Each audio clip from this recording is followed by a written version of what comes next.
Hello, Augies Worldwide. I'm Dave Kassler, amateur radio call sign KE0OG, here with another episode of Ask Dave. Today's question comes from John Fernandez, and he is KC4ZHH. And his question is this. Hi, Dave. Name here is John in Southeast Florida. Okay. It would be around the Miami area, I guess. Call sign KC4ZHH. Wondering what your thoughts were on propagation for the 10-meter FM portion of the band toward the end of this year, 2022. Never worked it much, mostly CW and SSB.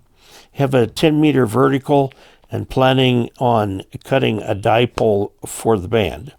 I run a Kenwood TS50S mobile rig. Max output would be 100 watts barefoot if I ran maximum power. Just came across your video on YouTube regarding 10 meters. Ham a little over 30 years now. Thank you in 73. Before we jump in to answer John's question today, I'd like to pay a special thank you to Mark Sanderson, who is a very recent new patron of this channel. That means he helps support it financially with a little monthly addition to the channel funds. If you would like to become a patron, you can go to patreon.com/KE0OG and find a way that works for you. So let's jump into the answer to this question. He's talking about 10-meter FM. There are a very small number of FM repeaters on 10 meters in the United States. There are some, but very few. There are also a few 6-meter FM repeaters in the United States, but just a few. And so to operate those on 10-meter FM during this wonderful sunspot cycle that we're getting into, it becomes a standard question about propagation to these faraway locations. You've got to get it just right. Now remember, whatever repeater you're going into will probably require a CCTSS, tone-coded squelch, or it might involve some other kind of signaling that something is there so that the repeater doesn't just open whenever there's a lightning crash somewhere. So you have to almost pick repeaters that you want to try to get into, keeping in mind that the repeater antenna might have very different propagation back to you. So this is a hard thing to do. It's a serious challenge to do. So you have to find the repeater, find out how to get into it, set your radio up correctly. You're going to do FM, which is vertically polarized, although you should remember that FM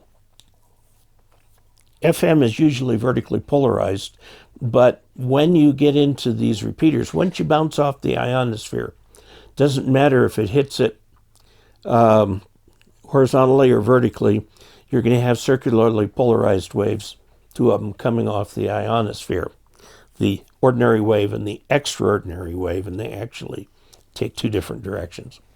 So, yeah, fine. Figure out what repeater you want to try and get. Make a list of them. That's going to be your tasking here. You won't have much luck listening for them because they don't operate as beacons. And as is true with most 2-meter repeaters, a lot of time there's no activity.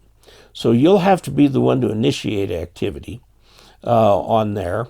And when you get on, state your call sign that you're listening and state where you are, okay, and wonder if anybody can hear you and what kind of a signal report you can get that will elicit more responses to you. Okay, it's the same on 2 meters, by the way.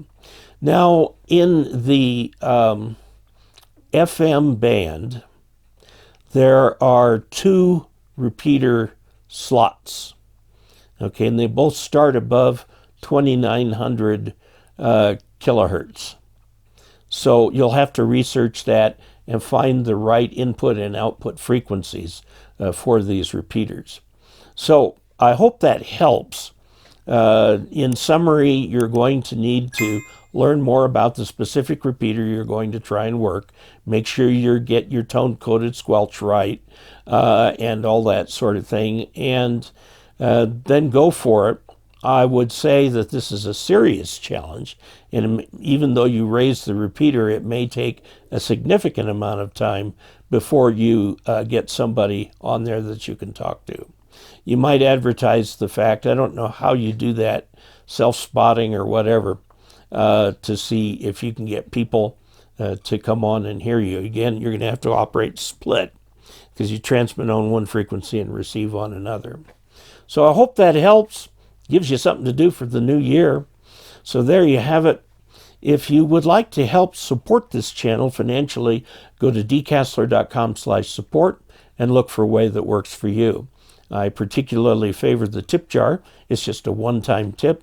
You can put in any even dollar amount from 1 on up to whatever you want just by selecting the number of them. So there you have it. Until we next meet, 73.